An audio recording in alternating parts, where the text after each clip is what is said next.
what interests me from a personal point of view, right? Of the House Martins, you kind of hit the big time at the sort of time I went to university. So Happy Hour, like, completely reminds me of my first term at university in a terrible way, because I had a bad first. Right. It was playing all the fucking time. Right. All the boys in the bar who hated me and bullied me and decided they didn't like me loved it because they didn't understand it was ironic. No, that's right. Yeah. Yeah. But I still really loved the song. But it's kind of weird, isn't it? How out of all the songs I can think of, it anchors me in like a time immediately. That song. Yeah. Well, I'm sorry to hear about your personal experience, but weirdly, it had been about my time working in an office. Yeah. Because even then, I was sort of like always trying to be different, and all what we used to call the sort of trendy perm-haired twats used to go to this pub called I can't remember, Summit Cottage, and I started going to an old man's pub, the George and Dragon, and soon all the people of a like mind in the office used to come with me to the George and Dragon, and that Happy Hour really was about the other lot in the cottage, and about how jolly they were and how happy they were to just spend their lunchtime ogling over women and like drinking too much or whatever, just being prats. So it was sort of targeted about my own personal experience at work, really. But I've also got this book of quotes to hit them when they're 80 as well, so... But it really, you know, what I'm getting at, I suppose, it is just like a song of a generation, you know, like I think it will be for a lot of people, that will be a song that just takes them back to that time. So there's lots of happy memories of that time as well, but it really, and I like the House Martins, and you also were like, Viz were bigging up Go Records at the time, that's weren't they, right, as well? Yeah. And I got heavily into Viz, so I kind of, you were always associated with that as well, which I found interesting. But from your point of view, it was quite a rapid rise to sort of overnight success. It was. It was pretty rapid. I sort of had in my head that I wanted to become a John Peel band. You know, I wanted to get a John Peel session because I thought if we can get on there and he hears us, it will go quickly from then. I wasn't, saying I just wanted to use that to get somewhere else. I used to listen to John Peel and like the music played. So we went on this compilation of pretty ordinary bands. It was called Riverside Compilation of bands who played a certain place. And we were the last track on the second side. And I got a phone call coming through to the Adelphi club in Hull. And they said, they want to speak to you. And I picked the phone and I said, it's John Walters from John Peel. He's going to play your song tonight. And I just went running around the Adelphi going, yes! Like that. And then the next thing, it was a session. But as soon as we played like Happy Hour on the session, then Janice Long wanted us in, and then Bruno Brooks, and then it sort of went straight up to Radio 1 at the time's sort of afternoon shows, Steve Wright, etc. So it was pretty rapid. And how did you, as a, having come from quite an ordinary background, I guess, how did you cope with... I was just talking to Charlotte Church at the last one I was doing, who obviously was very young, but had a similarly kind of insane... Yeah. Just going from just ringing up a TV show within a few months to praying for presidents and stuff, which I'm not sure you played the President Bush's inauguration. No. Don't think you did. It would have been a bit more difficult for you. But it's a similar headfuck, right, to suddenly be properly famous. Yeah, it was. I was playing football not far from you. I was playing county league football on a Saturday and Sunday league. Quite high stand, like a League 1 out of 20 on a Sunday, and suddenly, people are singing your songs towards you after they've scored a goal, and it was just really, really weird, and I was sort of determined that it wouldn't change my behaviour, but it sort of did. It sort of has to. Yeah. When you go into your own local and there's people in there who've come in to see you, it's very different just to walking into your local and saying hello to the normal people who are there. So it was, I wouldn't say it was upsetting, but I was determined I wasn't going to change my behaviour because other people had changed theirs.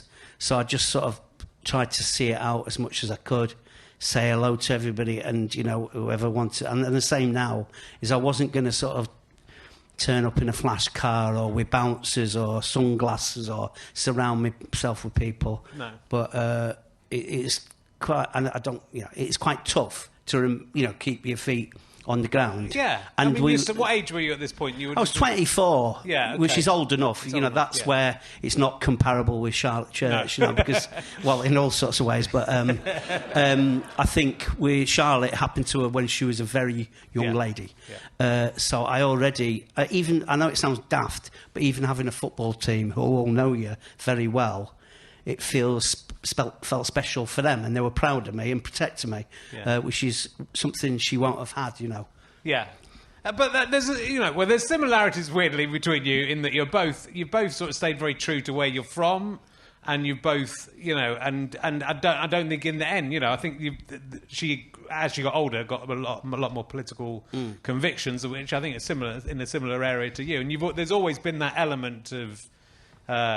Socialism and fairness, I think, and it's but without it being forced down. You're not forcing down anyone's throats. I don't think either. No, I used to with the Housemartins. It was quite, there was especially during the miners' strike. So like 1985, it was like going to a political rally really, and I was mouthing off from a stage, etc. But gradually, as the venues became bigger, I felt more shy anyway. And by the time the Beautiful South got going and we started playing in arenas, because I don't think the Housemartins ever played in an arena, by the time Beautiful South started, I was quite reserved on stage. I'd just say, yeah, thanks a lot, Tar, and that was it. And I was sort of quite famous as a sort of mumbling non-communicator. Yeah. But I still was political, what I did with my money or what we did with our money together, and still how I feel about money. Is the same, Yeah, but that's what I like that about you, and I like these stories that come out about you. And I'm sure we haven't heard all of them, but for example, the famous one is when Q shut down. Yeah, you sent a sizable amount of money to the staff to just help them through. Yeah. Through that, which not many musicians would think I'm going to help out journalists. I think I know that. No, I know. Yeah, but I wasn't.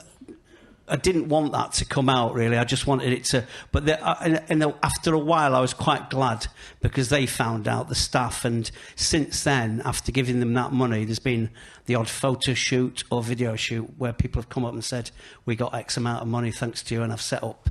This is my photography business now. Right. So I was very proud eventually, but I didn't want it to be the story. But I do think... musicians who've made money out of the system have I don't know how to put it, but I have a responsibility to all the people who've worked with me and around me, above me, or whatever you want to call below me, in different positions. Yeah. So it's the same to me when a journalist got sacked and they've supported me. They haven't never given me any 4-star or 5-star reviews. It's always been 3-star. I've never once been in the top 50 songs or albums of the year, of the decade, of any time, apart from the Housemartins with Flag Day. But I still did it. I'm beginning to think I should ask for it back now, actually.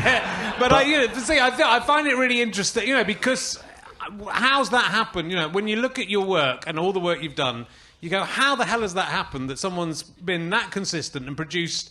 If you I used to have the one of the Beautiful South's greatest hits albums that was in when I had a 6-CD thing in my car boot. I'd basically leave the same 6 CDs in there. But I listened to that CD again today. Not on CD, I have to say. Yeah. But every single one of those songs is an absolute bang. You go, I can't remember this, and then you go, oh fuck yeah, this is amazing as well. This is amazing as well. So to have got through all of that time until you turn 60 and you got the Ivor Novello Award, which is a nice thing to happen, but that you could have produced all that work and for it not to have been acknowledged by that sector, which isn't necessarily important, but I can understand why you feel miffed about it. That wasn't, I think, I don't know, I'm just one of those singers, and when you mention me alongside, as you have twice, with consistency, I think that's how people see me, is I'm always going to be there. I release an album every 2 years, roughly. Well, not roughly, about bang on. And I think... it's sort of... I don't know. I don't know what it is, but there's something unattractive about me. And I sometimes think I shouldn't be talking about crisps. I shouldn't be talking... I should have got a dark pair of sunglasses and some bouncers around me. I should have driven a limo, but I can't. And so, without sounding too corny, sort of what you see is what you get. Yeah. And I got a sense when we went back to Grafton after we got to number 1 with the House Martins, and it was the pensioners' party which we used to put on at Christmas, and we walked back in and we got a standing ovation from all the old pensioners, but it was really touching. I had tears in my eyes a lot, but I could also see another set of people in the pub thinking, what's he spent it on? And there's a real disappointment with my fans when they think, what the fuck is he wearing? What the fuck has he spent it on? Where is it? Do you know what I mean? Because you sort of want at least one decent suit from time to time, but then thinking, hang on a sec, you know, and it don't add up. But I just think I can't be somebody that I'm not. I live modestly. I live with my wife, who's in the audience somewhere, and we live in a terraced house, and that's how we like it. And we're not protected from any press. But I think they've lost interest as well. It's just like... But then the other end of the spectrum is Gary Glitter, isn't it? You know, where he did dress up. Yeah. And what do you want? Which one?